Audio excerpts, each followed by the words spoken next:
ಇನ್ನು ತುಮಕೂರಲ್ಲಿ ವಿಎಒ ಭುವನ ಸಾವಿನ ಪ್ರಕರಣಕ್ಕೆ ಸಂಬಂಧಪಟ್ಟ ಹಾಗೆ ಸಂಧಾನ ಸಭೆ ವಿಫಲ ಆಗಿದೆ. ಧರಣಿ ಮುಂದುವರಿತಾ ಇದೆ. ಮೃತ ಭುವನ ಫೋಟೋ ಇಟ್ಟು ಪ್ರತಿಭಟನೆ ಮಾಡ್ತಿದ್ದಾರೆ.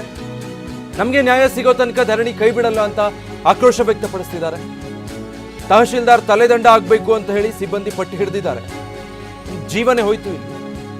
ಈಗ ಅದಕ್ಕೆ ಯಾವ ರೀತಿ ಪರಿಹಾರ ಕೊಡೋದಕ್ಕೆ ಸಾಧ್ಯ? ನ್ಯಾಯ ಸಿಗಬೇಕು ಆ ಸಾವಿಗೆ.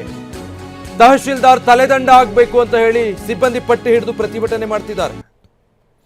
ಒಂದು ಸಂಧಾನ ಸಭೆ ಕೂಡ ಮಾಡಲಾಯಿತು. ಪ್ರತಿಭಟನಾ ನಿರತರನ್ನು ಕರೆಸಿ ಇದಕ್ಕೆ ಏನು ಸೂಕ್ತ ಪರಿಹಾರ ಇದೆ ಅಥವಾ ಏನು ಮಾಡಬೇಕು ಅದನ್ನು ಮಾಡೋಣ ಅಂತ ಹೇಳಿದ್ರು ಕೂಡ ಸಿಬ್ಬಂದಿ ಅದಕ್ಕೆ ಒಪ್ತಾ ಇಲ್ಲ. ಈ ರೀತಿ ವರ್ಕ್ ಪ್ರೆಷರ್ ಕೊಟ್ಟು ಒಂದು ಜೀವ ಹೋಗೋ ಹಾಗೆ ಮಾಡಿದ್ದೀರಾ. ಇದಕ್ಕೆ ಅದೇ ಕಾರಣ ಆಗಿರೋದು. ಹೀಗಾಗಿ ಅದಕ್ಕೆ ತಕ್ಕ ನ್ಯಾಯ ಸಿಗೋವರೆಗೂ ಕೂಡ ನಾವು ಪ್ರತಿಭಟನೆ ಹಿಂಪಡೆಯಲ್ಲ, ಪ್ರತಿಭಟನೆ ಕೈ ಬಿಡೋದಿಲ್ಲ ಅಂತ ಹೇಳಿ ಪ್ರೊಟೆಸ್ಟ್ ಮಾಡ್ತಿದ್ದಾರೆ. ಇವರು ಕೂಡ SIR ಪ್ರಕ್ರಿಯೆಗೆ ನೇಮಕ ಆಗಿದ್ದಂಥ ಸಿಬ್ಬಂದಿ. ಮೃತ ಭಾವನಾ ಅವರು ತೆರಳಬೇಕಾದ್ರೆ ಅಪಘಾತ ಆಗುತ್ತೆ, ಭಾವನಾ ಅವರು ಮೃತಪಡ್ತಾರೆ, ಭುವನ ಅವರು ಮೃತಪಡ್ತಾರೆ. ಅದಾದಮೇಲೆ ಆ ವಾಟ್ಸಪ್ ಕನ್ವರ್ಸೇಷನ್ಗಳು, ಸ್ಕ್ರೀನ್ಶಾಟ್ಗಳೆಲ್ಲವೂ ಕೂಡ ವೈರಲ್ ಆಗಿತ್ತು.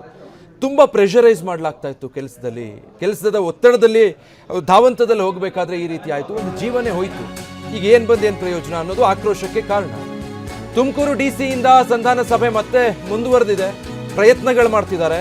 ಪ್ರತಿಭಟನಾಕಾರರ ಜೊತೆ ತುಮಕೂರು DC ಶುಭ ಕಲ್ಯಾಣ್ ಸಭೆ ನಡೆಸಿದ್ದಾರೆ.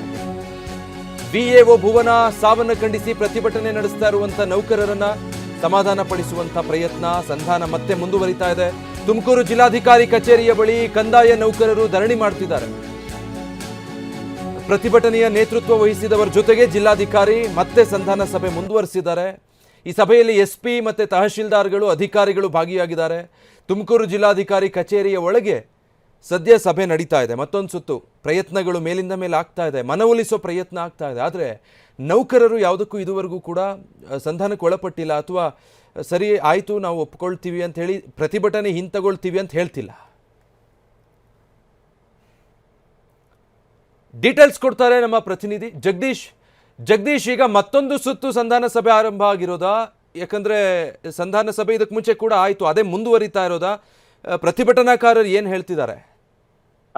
ಇಲ್ಲ ಸಂಜಯ್, ಇದು ಎರಡನೇ ಸಂಧಾನ ಸಭೆ ಅಂತಾನೆ ಹೇಳ್ಬೋದು. ಯಾಕಂದ್ರೆ ಮೊದಲನೇದಾಗಿ ಶಾಸಕರು ಕೃಷ್ಣಪ್ಪ ಅವರು ಒಂದು ಸಂಧಾನ ಸಭೆಯನ್ನ ಮಾಡ್ತಾರೆ. ಈ ಸಂದರ್ಭದಲ್ಲಿ ಕೇವಲ ಒಂದು ಅರ್ಧ ಗಂಟೆಗಳ ಕಾಲ ನಡೆಯುವಂಥದ್ದು. ಈ ಸಭೆಯಲ್ಲಿ ಸಾಧಕ ಬಾಧಕಗಳು ಏನಾಗ್ಬೇಕು, ಏನಾಗಬಾರ್ದು ಅನ್ನುವಂತ ನಿಟ್ಟಿನಲ್ಲಿ ಒಂದಷ್ಟು ಚರ್ಚೆಗಳನ್ನ ಮಾಡ್ಲಿಕ್ಕೆ ಮುಂದಾಗಿದ್ರು. ಆದ್ರೆ ಈ ಸಂದರ್ಭದಲ್ಲಿ ತುಮಕೂರು ಜಿಲ್ಲೆಯ ಎಲ್ಲಾ ತಾಲೂಕುಗಳ ಏನ್ ತಹಸೀಲ್ದಾರ್ಗಳು ಕೂಡ ಭಾಗಿಯಾಗಿರ್ತಾರೆ. ಆದ್ರೆ ಯಾವಾಗ ಈ ರೀತಿಯಾದಂತಹ ಒಂದು ಚರ್ಚೆ ನಡೆಯುವಂತ ಸಂದರ್ಭದಲ್ಲಿ ಏನು ಹೋರಾಟ ಮಾಡ್ತಾ ಇದ್ದಂತಹ ಏನು ನಾಯಕರು ಏನಿರ್ತಾರೆ, ಹೋರಾಟದ ನೇತೃತ್ವ ವಹಿಸಿದ್ದಂತಹ ಸಂಘಟನೆಯ ನಾಯಕರುಗಳು ಪಟ್ಟನ್ನ ಹಿಡಿತಾರೆ. ಪ್ರಮುಖವಾಗಿ ಈ ರೀತಿಯಾದಂತಹ ಒಂದು ಒತ್ತಡದ ಕೆಲಸಕ್ಕೆ ಕಾರಣರಾದವರ ಅಮಾನತ್ತು ಆಗ್ಬೇಕು ಅನ್ನುವಂಥದ್ದು ಸದ್ಯಕ್ಕೆ ವೈರಲ್ ಆಗಿರುವಂತದ್ದು ಆಡಿಯೋ. ಅದು ತಹಸೀಲ್ದಾರ ರಾಜೇಶ್ವರಿ ಅವರದು. ಸೊ ಹಾಗಾಗಿ ತಹಸೀಲ್ದಾರ್ ಅವರ ಅಮಾನತು ಮಾಡ್ಬೇಕು ಅನ್ನುವಂತ ನಿಟ್ಟಿನಲ್ಲಿ ಒಂದು ಆದೇಶ ಆಗ್ಬೇಕು ಅನ್ನುವಂತ ನಿಟ್ಟಿನಲ್ಲಿ ಅವರು ಒತ್ತಾಯವನ್ನ ಮಾಡ್ತಾರೆ. ಆದ್ರೆ ಈ ಸಂದರ್ಭದಲ್ಲಿ ಇತರೆ ತಹಸೀಲ್ದಾರ್ಗಳು ಕೂಡ ಬಂದಿರ್ತಾರೆ. ಆ ಸಂದರ್ಭದಲ್ಲಿ ಅವರು ಕೂಡ ನಾವು ಇದೇ ರೀತಿಯಲ್ಲಿ ನಾವು ಕೂಡ ಏನೊಂದು ಕರ್ತವ್ಯ ನಿಯೋಜನೆಗೆ ಅಂತ ಹೇಳಿ ನಾವು ಕೂಡ ಸೂಚನೆಯನ್ನ ನೀಡಿದ್ವಿ. ಹಾಗಾದ್ರೆ ಎಲ್ಲರನ್ನೂ ಕೂಡ ಅಮಾನತು ಮಾಡ್ಬೇಕಾಗತ್ತಾ ಅನ್ನುವಂತ ನಿಟ್ಟಿನಲ್ಲಿ ಒಂದು ಪ್ರಶ್ನೆಗಳು ಕೂಡ ಬರುತ್ತೆ. ಅಂತಿಮವಾಗಿ ಆ ಸಂಧಾನ ಪ್ರಕ್ರಿಯೆ ಏನಿರುತ್ತೆ ಅದು ವಿಫಲ ಆಗುತ್ತೆ. ಇನ್ನು ಇದಾದ ಬಳಿಕವಾಗಿ DC ಅವರು ಶುಭ ಕಲ್ಯಾಣ್ ಅವರು ಕೂಡ ಏನ್ ತಮ್ಮ ಕಚೇರಿಗೆ ಆಗಮಿಸ್ತಾರೆ. ಕಚೇರಿಯ ಬಳಿ ಈಗಾಗಲೇ 24 ಗಂಟೆಗೂ ಹೆಚ್ಚು ಸಮಯದಿಂದ ನಿರಂತರವಾಗಿ ಒಂದು ಪ್ರತಿಭಟನೆ ನಡೀತಾ ಇತ್ತು. ಹಾಗಾಗಿ ನಿನ್ನೆ ರಾತ್ರಿ ಕೂಡ ಬಂದು ಒಂದು ಮನವೊಲಿಸುವಂತಹ ಒಂದು ಪ್ರಯತ್ನವನ್ನ DC ಮಾಡಿದ್ರು. ಆದ್ರೆ DC ಆ ಒಂದು ಮಾತುಕತೆಯ ಸಂದರ್ಭದಲ್ಲಿ ಪ್ರತಿಭಟನಾಕಾರರು ಕೂಡ ಒಂದು ಉಲ್ಲೇಖವನ್ನ ಮಾಡ್ತಾರೆ. ನೀವು ಆದೇಶವನ್ನ ನಿಧಾನಕ್ಕಾದ್ರೂ ಕೊಟ್ಟರು ಪರವಾಗಿಲ್ಲ, ಆ ಪ್ರಕ್ರಿಯೆಯಿಂದ ಅಂದ್ರೆ ಅವರನ್ನ ತಹಸೀಲ್ದಾರನ್ನ ಸ್ಥಳದಿಂದ ಒಂದು ರಿಲೀವ್ ಅನ್ನ ಮಾಡಬೇಕು, ಈ ಕೂಡಲೇ ಆ ರೀತಿಯಾದಂತಹ ಒಂದು ಸೂಚನೆಯನ್ನ ಕೊಡಬೇಕು ಅನ್ನುವಂತ ನಿಟ್ಟಿನಲ್ಲೂ ಕೂಡ ಒತ್ತಾಯ ಮಾಡ್ತಾರೆ. ಆ ಸಂದರ್ಭದಲ್ಲೂ ಕೂಡ DC ಅವರು ಸಮಯಾವಕಾಶವನ್ನ ಕೇಳಿ ಹೋಗಿರ್ತಾರೆ. ಇದಾದ ಬಳಿಕವಾಗಿ ಈಗ ಬಂದಂತಹ DC ಅವರ ಜೊತೆ ಏನು ಜಿಲ್ಲೆಯ ಎಲ್ಲಾ ತಾಲೂಕಿನ ತಹಸೀಲ್ದಾರ್ಗಳು ಕೂಡ ಇದ್ದಾರೆ. ಮತ್ತೊಂದು ಕಡೆ ಹೋರಾಟದ ನೇತೃತ್ವ ವಹಿಸಿದಂತಹ ಏನು ಸಂಘಟನೆಯ ನಾಯಕರುಗಳೇನಿದ್ದಾರೆ ಅವರ ಜೊತೆಗೆ ಜಿಲ್ಲಾಧಿಕಾರಿಗಳ ಕಚೇರಿ ಒಳಗಡೆ ಈಗಾಗಲೇ ಅರ್ಧ ಗಂಟೆಗೂ ಹೆಚ್ಚು ಸಮಯದಿಂದ ಒಂದು ಸಭೆ ಕೂಡ ನಡೀತಾ ಇರುವಂತದ್ದು.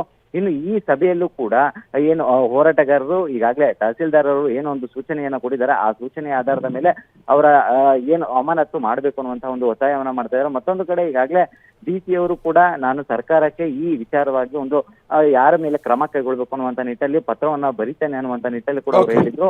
ಮಾಹಿತಿ ಪ್ರಕಾರವಾಗಿ ಆ ಪತ್ರವನ್ನ ನಾನು ನೀಡಿದ್ದೇನೆ ಅನ್ನುವಂತ ವಿಚಾರವನ್ನ ಉಲ್ಲೇಖ ಮಾಡ್ತಾ ಇದ್ದಾರೆ. ಆದ್ರೆ ಈ ಸಂದರ್ಭದಲ್ಲೂ ಕೂಡ ಇತರ ತಹಸೀಲ್ದಾರ್ಗಳು ಕೂಡ ಅದಕ್ಕೆ ವಿರೋಧವನ್ನ ವ್ಯಕ್ತಪಡಿಸ್ತಾ ಇರುವಂತಹ ಒಂದಷ್ಟು ಬೆಳವಣಿಗೆಗಳು ಕಂಡು ಬರ್ತಾ ಇರುವಂತದ್ದು. ಆದ್ರೆ ನಿಜವಾಗ್ಲೂ ಸಭೆಯಲ್ಲಿ ಕೊನೆಯಾಗಿ ಅಂತಿಮವಾಗಿ ಏನು ತೀರ್ಮಾನ ಆಗಿದೆ ಅನ್ನುವಂಥದ್ದು ಸಭೆ ಮುಗಿದ ಬಳಿಕವೇ ತಿಳಿಯುವಂತದ್ದು. Vijay, thank you Jagadish.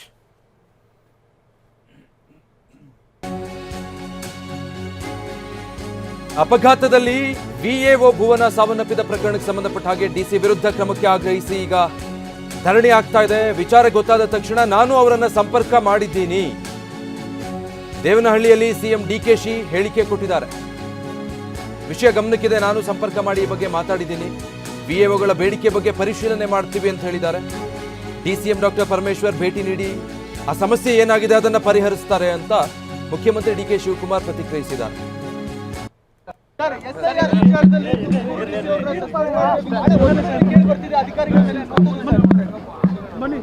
ನನಗೂ ಗೊತ್ತಿದೆ, ನನ್ನ ಸಮಸ್ಯೆಯನ್ನ ಕೂಡಲೇ ನಾನು ಅಟೆಂಡ್ ಮಾಡಿದ್ದೀನಿ, ಪರಿಶೀಲನೆ ಮಾಡ್ತೀನಿ. ಅವರು ಅವ್ರ ಡ್ಯೂಟಿಯನ್ನು ಅವರು ಮಾಡ್ತಾ ಇದ್ದಾರೆ. ಏನು ವಿಚಾರ ಮತ್ತೆ ಪರಿಶೀಲನೆ ಮಾಡಿ ನಮ್ಮ ಉಪಮುಖ್ಯಮಂತ್ರಿಗಳು ಅದನ್ನು ಖಂಡಿತ ಅಟೆಂಡ್ ಮಾಡ್ತಾರೆ. ನಾನು ಕೂಡ ಅದ್ರ ಬಗ್ಗೆ ಗಮನಿಸ್ತೀನಿ. ಎಲ್ಲರೂ ಕೂಡ ಇವತ್ತು ಸರ್ಕಾರದ ಜವಾಬ್ದಾರಿಯನ್ನು ನಾವೆಲ್ಲ ಅರ್ಥಕೊಂಡು ನಾವೆಲ್ಲ ಕೆಲಸ ಮಾಡಬೇಕಾಗಿದೆ.